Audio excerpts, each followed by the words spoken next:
Hello दोस्तों, तो हमें एपिसोड की शुरुआत में यहाँ पे स्काउट्स का सीन दिखाया जाता है और इधर एरविन और बाकी स्काउट्स के ऊपर पत्थरों की बौछार होती है और एरविन भी अपने घोड़े से गिर जाता है। फ्लॉक एरविन को देख के चिल्लाता है, लेकिन मार्लो फ्लॉक को कहते हैं कि अपना ध्यान आगे रखो और आगे बढ़ते रहो। यहाँ पे हमें जीक का सीन दिखाया जाता है और वो कहता है कि ये सब ये कर क्या रहे हैं और इसका मतलब क्या बनता है। भले ही किंग राइस ने इन सबकी मेमोरीज इनसे छीन ली थी और ये उसकी सबसे बड़ी गलती थी, क्योंकि फिर से ये लोग वही गलतियां दोहरा रहे हैं। फ्रस्ट्रेशन की वजह से जीक के हाथ में जो पत्थर होता है वो उसको चूरा बना देता है और उसे मिट्टी में बदल देता है और कहता है यार ये मैं कर क्या रहा हूँ, मुझे शायद थोड़ा कॉन्सेंट्रेट करना पड़ेगा, मैं तो अपने पापा की तरह टेंशन ले रहा हूँ। तो यहाँ पे जीक एक और पत्थर उठाता है और उसके छोटे छोटे टुकड़े कर देता है। जब वो पत्थर फेंकने के लिए तैयार होता है तो मार्लो समझ जाता है और सबको अलर्ट कर देता है कि नेक्स्ट वॉली आने वाली है, तो इसलिए सिग्नल फ्लेयर्स चला दो जिससे कि बीस्ट टाइटन को ठीक से दिखाई ना दे। जब मार्लो बीस्ट टाइटन का हाथ देखता है और समझ जाता है कि उनके ऊपर अब पत्थर गिरने वाले हैं, तो वो सोचता है कि क्या वो ऐसे मरेगा। उस समय वो सोचता है कि इस समय हिच क्या कर रही होगी, शायद इस समय वो सो रही होगी, लेकिन इस समय वो हिच के बारे में क्यों सोच रहा है। लेकिन तभी वहां पे मार्लो के मुंह पे आके एक पत्थर पड़ता है और साथ ही साथ बाकी स्काउट्स के ऊपर आके बहुत सारे पत्थर पड़ते हैं। यहाँ पे जीक एंजॉय करता है और चेयर करता है जब स्काउट्स मर जाते हैं, लेकिन फिर से स्काउट्स वापस आते हैं और भागते हुए बीस्ट टाइटन की ओर बढ़ते हैं। इससे बीस्ट टाइटन काफी ज्यादा इरिटेटेड हो जाता है और वो कहता है ये सब करने का मतलब क्या है, ये लोग बेफालतू में चिल्ला रहे हैं और ये क्या दिखाना चाहते हैं कि अगर ये मरेंगे भी तो भी शान से मरेंगे, इससे होगा क्या। तो यहाँ पे गुस्से में जीक एक और राउंड फेंकता है और उससे बाकी सारे के सारे स्काउट्स मर जाते हैं और कहता है बेचारे क्या फायदा हुआ इनका। तभी यहाँ पे जीक नोटिस करता है कि उसके साइड में जो टाइटन्स खड़े थे वो गिर चुके होते और मर चुके होते हैं, और तभी धुएं में से एक ओडियम गियर का हुक आता है और वो उसके शोल्डर पे आके लगता है और धुएं में से यहाँ पे लीवाई निकलता है और उसे देखते साथ ही जीक लीवाई को मारने की कोशिश करता है, लेकिन लीवाई उससे बहुत ज्यादा तेज होता है और वो घूमते घूमते उसका पूरा हाथ काट के आगे बढ़ जाता है। इसके बाद जीक को याद आता है कि राइनर ने जीक को वार्निंग दी थी कि उसको सिर्फ एक सोल्जर का ख्याल रखना है जो कि है कैप्टन लीवाई, उसे उससे बच के रहना है। तो यहाँ पे जीक समझ जाता है कि ये लीवाई ही है और वो अपना नेप कवर कर लेता है, लेकिन लीवाई अपना नेक्स्ट अटैक उसकी आंखों पे करता है और इससे बीस्ट टाइटन कुछ देख भी नहीं पाता और वो कहता है मुझे कुछ दिख नहीं रहा, ये हुआ क्या। और इतने में लीवाई भाई उसके पैरों के पास पहुंच जाता है और उसके दोनों पैरों को काट देता है। यहाँ पे बीस्ट टाइटन जमीन पे गिर जाता है और कहता है मेरे पैर भी काट दिए, अब क्या करूं। तो यहाँ पे बीस्ट टाइटन अपने दूसरे हाथ से अपना नेप कवर करने की सोचता है, लेकिन उतने में ही जीक जमीन पे गिर जाता है और लीवाई कहता है क्या हुआ, अब तुम्हें मजा नहीं आ रहा, अब खेलने का मन नहीं कर रहा क्या। तो यहाँ पे जीक डरने लग जाता है और वो अपने नेप को हार्डन करने की सोचने लगता है जैसे कि फीमेल टाइटन ने किया था, लेकिन उससे पहले लीवाई आता है और उसका दूसरा हाथ भी काट देता है और उसके बाद उसके नेप को काट काट के टुकड़े टुकड़ों में बदल देता है और जीक को उसके नेप में से काट के बाहर निकाल लेता है और उसे निकालते साथ ही उसके मुंह में अपनी ओडियम गियर की ब्लेड डाल देता है और कहता है अब बताओ मुझे, अगर एक बंदा ट्रांसफॉर्म होने के बाद जख्मी हो जाता है तो वो तब तक फिर से ट्रांसफॉर्म नहीं हो सकता ना, जब तक वो हील नहीं हो जाता। आंसर करो मेरे क्वेश्चन का।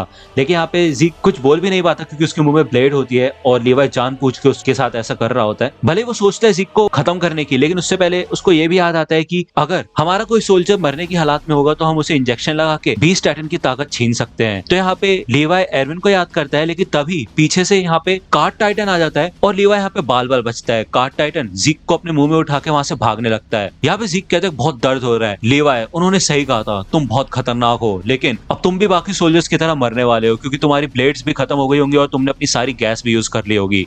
तो सारे के सारे टाइटन्स तुम खड़े क्या हो, जाओ उसे मार डालो, उसके टुकड़े टुकड़े कर दो। तो यहाँ पे लीवाई फ्रस्ट्रेटेड होता है और वो कहता है कि क्या मैं बीस्ट टाइटन को मार क्यों नहीं पाया, मैंने एरविन से वादा किया था कि मैं उसको फाड़ के रख दूंगा। तो यहाँ पे लीवाई अपनी लास्ट ब्लेड्स भी निकाल लेते हैं और उसके ऊपर जो टाइटन्स हमला करते हैं उनको मारना शुरू कर देता है। वही दूसरी ओर हमें फ्लॉक का सीन दिखाया जाता है और वो भी अपने घोड़े से गिर गया होता है और उठता है और सोचता है कि ऐसा कैसे हो सकता है, बाकी सारे रिक्रूट्स मर चुके हैं लेकिन वो ही क्यों बचा, जबकि वो तो सुसाइड चार्ज पे थे। वो यहाँ पे आसपास देखते हैं कि कोई जिंदा बचा है या नहीं। यहाँ पे हमें वॉल की दूसरी ओर का सीन दिखाया जाता है और जीन देखता है कि आर्मर टाइटन रिकवर हो चुका है और जीन आर्मिन से कहते हैं कि हमारा शायद सबसे बेस्ट प्लान यही होगा कि हम एरन को यहाँ से लेके भाग जाएं। लेकिन यहाँ पे आर्मिन ये नोटिस करता है कि कोलोसल टाइटन पहले से थोड़ा पतला हो चुका है जब से हमने उससे लड़ना शुरू किया है, और जैसा कि हांजी ने बताया था कि कोलोसल टाइटन लड़ने में इतना ज्यादा अच्छा नहीं है, क्योंकि जब एरन की टाइटन के साथ एक्सपेरिमेंट हो रहे थे तो एरन भी यहाँ पे 3 बार से ज्यादा ट्रांसफॉर्म नहीं हो पा रहा था और कोलोसल टाइटन तो उससे भी कई ज्यादा बड़ा है, तो उसका नंबर तो और भी ज्यादा कम होगा।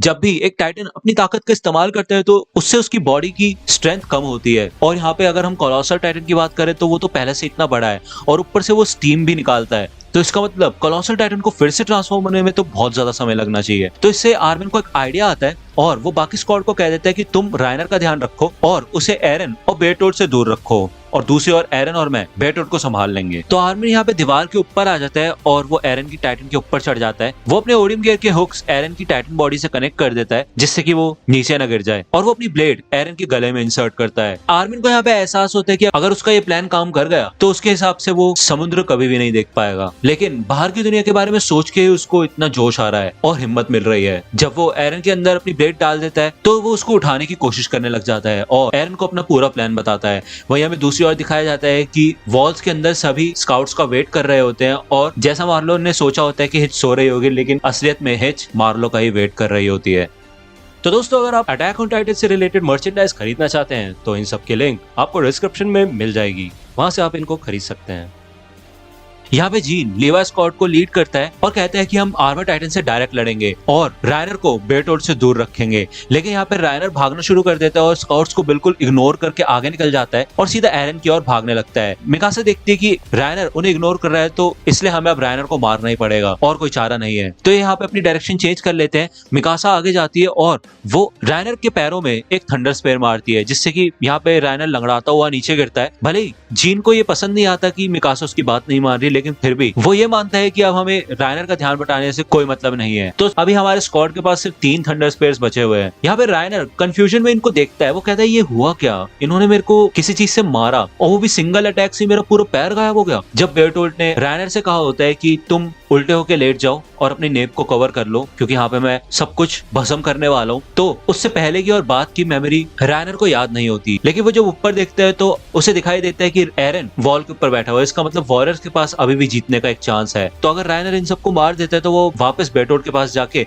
उसकी मदद कर सकता है। यहाँ पे हमें बेटोड का सीन दिखाया जाता है। वो कहता है कि कमाल की बात है कि 104 कैडेट कॉर्प के ही रिक्रूट सब बचे हुए हैं एक्सप्लोजन के बाद भी, जबकि मैंने सोचा था कि वही सबसे पहले मरेंगे। लेकिन हमेशा की तरह चीजें और भी ज्यादा मुश्किल ही होती जा रही है। बेटोड देखता है कि आर्मिन एरन से बात कर रहा होता है और बेटोड यही सोचता है कि फायदा क्या है आर्मिन, एरन पहले से इतनी बुरी हालत में है, अब क्या करोगे तुम उसके साथ। तो यहाँ पे आर्मिन एरन से कहता है कि हमारे जीतने की संभावना तो उस पर डिपेंड करेगी कि मैं कितनी देर तक पकड़ के रख सकता हूँ, भले ही हमेशा से ही मैं बेकार रहा हूँ और मैं कोई हीरो नहीं हूँ। तो एरन कहते हैं कि तुम ऐसा कैसे कह सकते हो, तुमने मेरी नजर से अपने आप को कभी नहीं देखा। तो यहाँ पे एरन अनईजी फील करता है। तो आर्मिन कहता है अरे कोई बात नहीं, मैं अभी नहीं मरने वाला, चिंता मत करो, हम दोनों साथ जाके समुद्र को देखेंगे, अगर बात ज्यादा बिगड़ेगी तो मैं पीछे हट जाऊंगा, ठीक है। तो यहाँ पे आर्मिन हंसता है और एरन से कहता है बताओ मैंने तुमसे कभी झूठ बोला है क्या। तो यहाँ पे आर्मिन एरन को प्लान के बारे में याद दिलाता है और एरन के टाइटन से नीचे कूद जाता है दीवार पे। तो ये दोनों यहाँ पे बेटोड के आने का वेट करते हैं, लेकिन यहाँ पे जिधर एरन बैठा होता है वहां से दीवार थोड़ी टूट जाती है और एरन स्लिप होके नीचे गिर जाता है। वो यहाँ पे स्लाइड होता हुआ नीचे गिर जाता है और बेटोड बिल्कुल भी शॉक नहीं होता। वो कहता है मुझे लग ही रहा था, एरन वैसे भी लड़ने की हालत में नहीं था और अब इतनी ऊंचाई से गिरा है तो वो तो बिल्कुल भी नहीं लड़ पाएगा, मेरे ख्याल से खड़ा भी नहीं हो पाएगा। मुझे पता ही था ये जंग हम जीत चुके हैं, तो इसलिए अब मैं इस जंग को खत्म करता हूँ। तो यहाँ पे बेटोड अपना हाथ उठा के आर्मिन पे हमला करने वाला होता है, लेकिन आर्मिन बच जाता है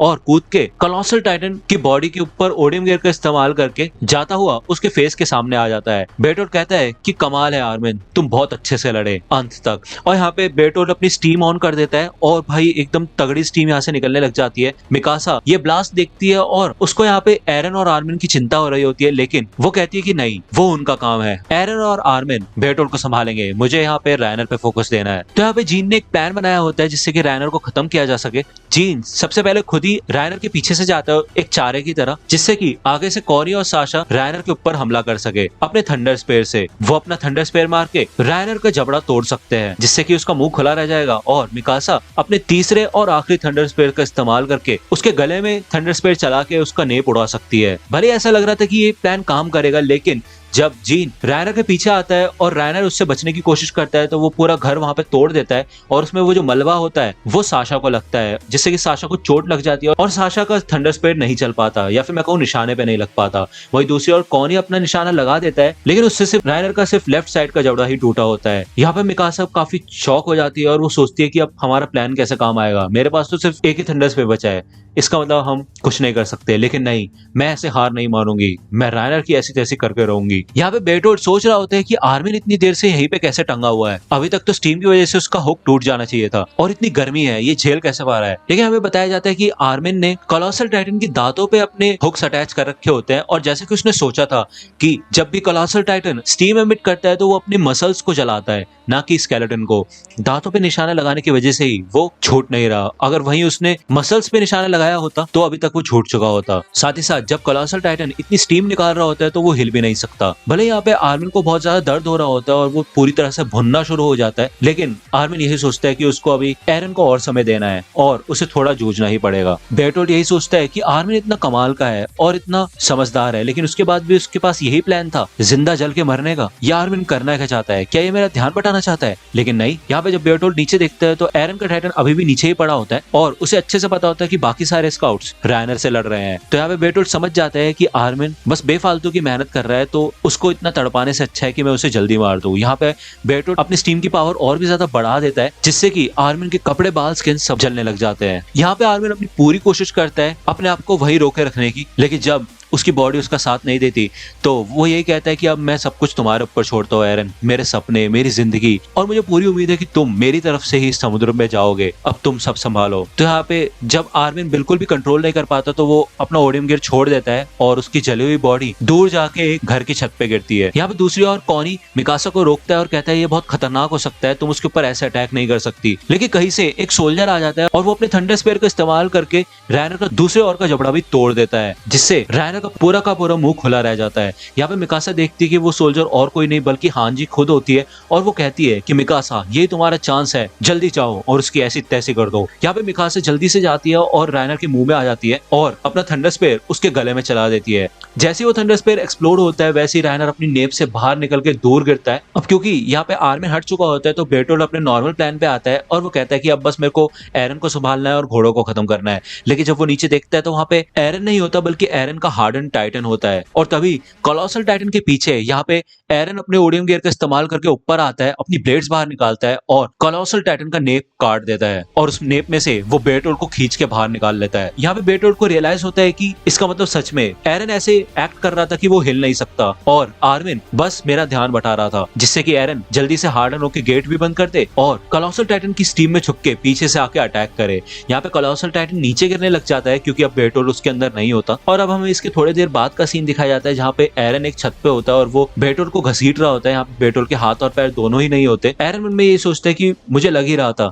कि आर्मिन कुछ ना कुछ ऐसा करने ही वाला है। जब वो बच्चे थे तो हमेशा बुरे बच्चे आर्मिन को परेशान करते रहते थे, तो जब पहली बार एरन ने आर्मिन को देखा था तो उसने आर्मिन से यही पूछा था कि तुम उन्हें मारते क्यों नहीं या फिर तुम लड़ते क्यों नहीं, ऐसे तो वो तुम्हें हमेशा परेशान करते रहेंगे, तुम ऐसे हार मान के थकते नहीं क्या? तो आर्मिन कहता है नहीं, मैं तो नहीं हारा क्योंकि मैं कभी भागता नहीं। तभी से एरन की आर्मिन से पहचान हुई थी और यहाँ पे एरन को आर्मिन की जली हुई बॉडी मिलती है और एरन आर्मिन को कहता है कि आर्मिन तुम सच में एक हीरो हो। तो दोस्तों आज की वीडियो के लिए सिर्फ इतना ही। आई होप कि आपको ये वीडियो पसंद आई होगी। अगर आपको ये वीडियो पसंद आई हो तो प्लीज लाइक कीजिए, अपने दोस्तों के साथ शेयर कीजिए और मेरे चैनल को सब्सक्राइब करना मत भूलेगा। और अगर आप मुझे कांटेक्ट करना चाहते हैं तो आप मुझे इंस्टाग्राम पे कांटेक्ट कर सकते हैं, मेरे पेज की लिंक आपको डिस्क्रिप्शन में मिल जाएगी। मिलता हूँ आपसे अगले वीडियो में, तब तक के लिए गुड बाय।